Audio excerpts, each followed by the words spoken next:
kumashingo kwako right kuri seko kunogokwe. Gokwe kupisa ndimoiwa. Kunokopisa zvako kumashingo kunopisa but kuno kuri mberi. Kuno kuri mberi isinodo kuti kacha kumanya matugwi kunodhidha. Ndodhidha matugwi. Matugwi chaimo kunodhidha. Muri modliwane ngwena imomo. Inondidla ichindiwana ku.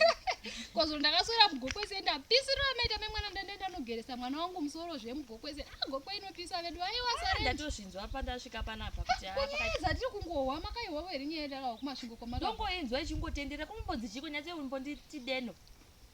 Ini mawira ndakaita zuro because vakomana vaiva mubhabha mugokwe senda ndonyaya yavaitaura nezvayo. Saka mawira ndakaita kwai kune njuzu yakaonekwa iri mubhotoro regirini. Kwai njuzu yakaonekwa iri mubhotoro redoro regirini.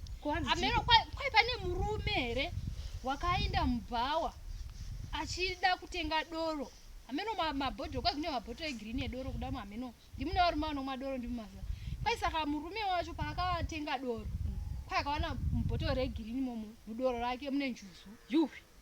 Zvino kana akasamwa njuzu. Kwai apa ngatenga doro nezvimadora here. Mungoziva vanhurume vachimwa doro vanenge vada kupota zvinovavira. Vachida zvine munyu saka kwai kuda pane chikandini chiri pedo here ndobva atenga madoro ake akafuraiwa.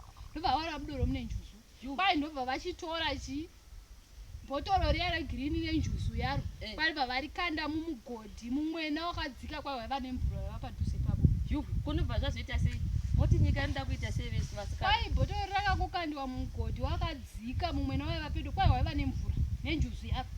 Kwai muridzi webhawa kwai unonzi kwai chiko zita racho mukuru wemasoja unoichi Army commander. Kwai army commander kwai ndiye muridzi webhawa kwai une mari kwai ndiye muridzi webhawa. Hakusi kuromba here koko.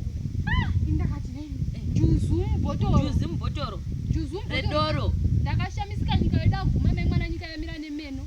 Handiendi kusvitse pamberi apo ndidzoke hangu ndoda kuuya ndibikire vana vangu abva. Apa maita basa zvokwadi mandi panzungu nenyimo kuti ndakashokeka kuti njuzu mubhotoro zvokwadi.